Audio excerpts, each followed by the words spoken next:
Welcome to Acharya education YouTube channel. ఈరోజు తెలుగు శాసనాలకు సంబంధించినటువంటి కొన్ని ముఖ్యమైనటువంటి శాసనాలకు సంబంధించినటువంటి అంశాలను మనం తెలుసుకుందాం. ముందుగా మనం శాసనాలు ఒక టేబుల్ ఉంది, ఆ టేబుల్ సంబంధించినటువంటి క్లియర్గా ఉంది.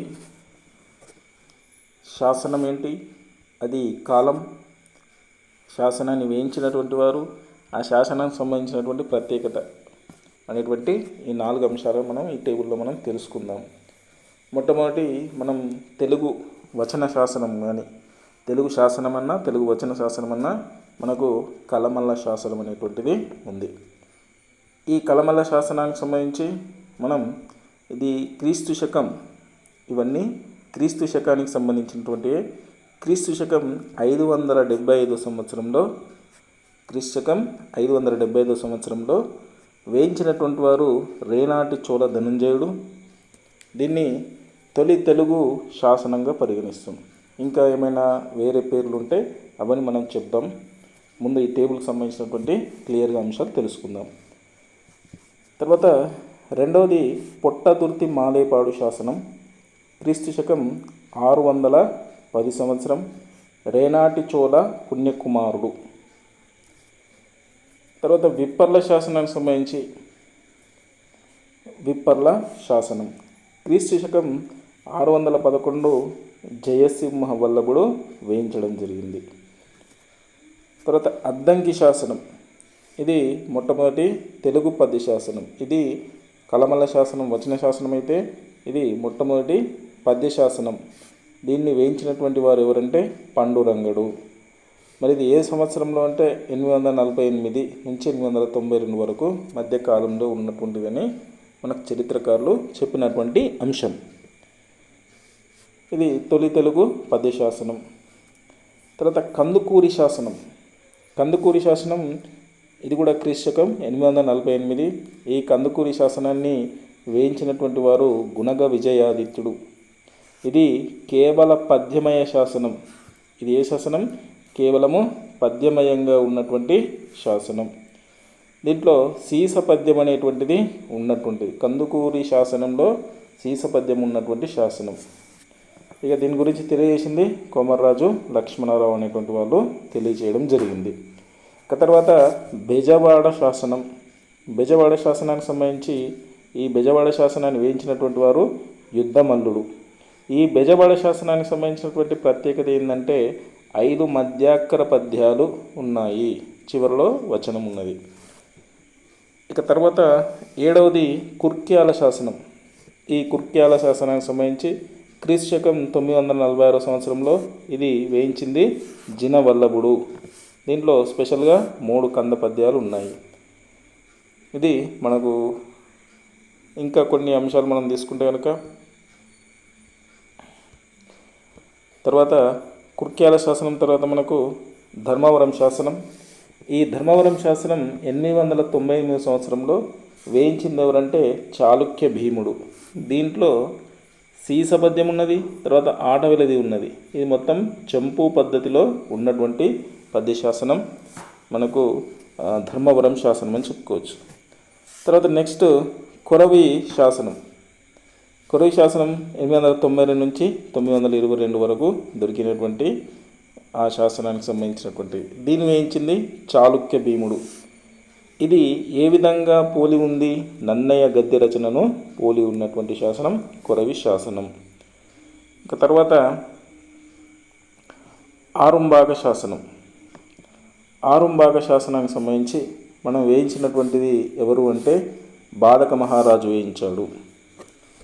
ఇది ఏ శాసనం? ఆరుంబాగ శాసనం అంటే సంస్కృత తామ్ర శాసనం. ఇది ఏ సంవత్సరానికి సంబంధించి అంటే 980 క్రీస్తు శకం.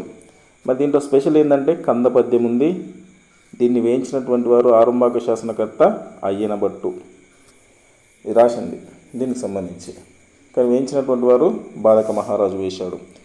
తర్వాత గూడూరు శాసనం మిరియాల కామసాని. ఇది 11వ శతాబ్దానికి చెందినటువంటిది. దీంట్లో 3 చంపకమాలలు 2 ఉత్పలమాల పద్యాలు ఉన్నాయి. తర్వాత నందంపూడి శాసనం. నందంపూడి శాసనం క్రీస్తు శకం 1050 సంవత్సరం. దీన్ని వేసింది రాజరాజ నరేంద్రుడు. దీనికి సంబంధించిన దీని యొక్క నందంపూడి శాసనం ఎవరి గురించి తెలుపుతుందంటే నారాయణ భట్టు పాండిత్యాన్ని తెలుపుతుంది. తర్వాత మైదవోలు శాసనం, దీన్ని వేయించినటువంటి వారు శివస్కంద వర్మ. తర్వాత తిప్పలూరు శాసనం, ఇది శ్రీకృష్ణ దేవరాయలు వేయడం జరిగింది. తర్వాత ఇది దేనికి సంబంధించిందంటే అష్టదిగ్గజ కవులకు సంబంధించి. తర్వాత అన్నూరు శాసనం, ఇది అల్లసాని పెద్దన వేయడం జరిగింది. అయితే ఈ టేబుల్కి సంబంధించినటువంటి మనం తెలుసుకోవాల్సిన ముఖ్యాంశాలు ఏంటంటే ఈ టేబుల్లోకి వెళ్ళి చాలాసార్లు క్వశ్చన్ వచ్చాయి. మనకి 15 అంశాలు ఉన్నాయి, ఇంకా ఎక్కువనే ఉంటాయి, కాకపోతే కొన్ని అంశాలు. అయితే దీంట్లో మనకు చాలా వరకు ఇలాంటివి వచ్చాయి. ఉదాహరణకు తొలి తెలుగు శాసనం, డైరెక్ట్గా మనకు బిట్స్ ఏ విధంగా అడుగుతారంటే తొలి తెలుగు శాసనం కలమల్ల శాసనం అంతే. తర్వాత నెక్స్ట్ ఇంకా తొలి తెలుగు పద్య శాసనం అద్దంకి శాసనం. కేవలం పద్యమయ శాసనం సీస పద్యం ఉన్నటువంటిది ఏంటంటే కందుకూరి శాసనం. 5 మధ్యాక్షర పద్యాలు ఏ శాసనంలో అంటే బెజవాడ శాసనం. ఇట్లా మనకు స్పెషల్ ఏమైనా ఉంటే అడగడం జరుగుతుంది. ఉదాహరణ కుర్క్యాల శాసనం, కుర్క్యాల శాసనాన్ని ఎవరు వేయించారు? జినవల్లభుడు. దీంట్లో ఎన్ని ఉన్నాయి? 3 కంద పద్యాలు ఉన్నాయి. ధర్మవరం శాసనం ఎవరు వేయించారు? దాంట్లో ఏమున్నాయి?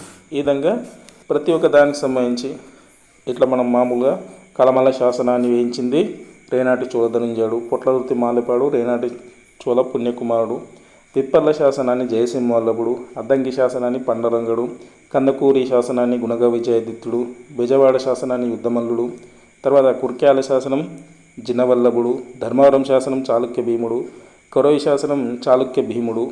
ఇట్లా మనం ఇట్లా చదువుకుంటూ మనం గుర్తుండడానికి చూసుకోవాలి. దీంట్లో అక్షరాలు ఉదాహరణకు ఏదైనా ఒకటి తీసుకుంటే ఉదాహరణకు నందంపూడి శాసనం తీసుకుందాం. నందంపూడి ఎవరు వేయించింది? రాజరాజ నరేంద్రుడు వేశాడు. మరి నందంపూడి ఎవరి గురించి తెలుపుతుంది? నారాయణ భట్టు గురించి తెలుపుతుంది, పాండిత్యం గురించి తెలుపుతుంది. ఇట్లా కొద్దిగా సింపుల్గా మనం ఈ అక్షరాలను చూసి మనం గమనిస్తే మనం ఈజీగా అక్కడ ఐడెంటిఫై చేయొచ్చు. తర్వాత గూడూరు శాసనం, ఇక్కడ మిరియాల కామసాని. గూడూరు అంటే మిరియాలు అనేటువంటిది గుర్తుపెట్టుకోవాలి. మరి దీంట్లో ఏమున్నాయి? 3 చంపకమాలలు, 2 ఉత్పలమాలలు. ఏ శాసనాన్ని ఎవరు వేయించారు ఒకటో ప్రశ్న, ఏ శాసనంలో ఏమేమి ఉన్నాయనేటువంటిది రెండో రకం ప్రశ్న. ఈ విధంగా అడుగుతారు. తర్వాత ఏ శతాబ్దానికి చెందినటువంటి ఆ విధంగా కూడా అడుగుతారు. ఇంతకుముందు అన్నూరు శాసనానికి సంబంధించి కూడా వచ్చింది, గూడూరు శాసనానికి కూడా సంబంధించి వచ్చింది. ఆరుంబాగ శాసనాన్ని ఎవరు వేశారు, మైదవోలు శాసనాన్ని, ఇట్లా ప్రతి ఒక్కటి కూడా మనకు కాంపిటేటివ్ పర్పస్లో వచ్చినటువంటివి. ఈ విధంగా మనం గుర్తుపెట్టుకుంటే శాసనాలకు సంబంధించి మనం అన్ని విషయాలు కూడా నేర్చుకోవచ్చు. ఇంకా ఏమైనా ఉంటే ఇంకా మీకు తెలియజేయడానికి నేను ప్రయత్నం చేస్తాను.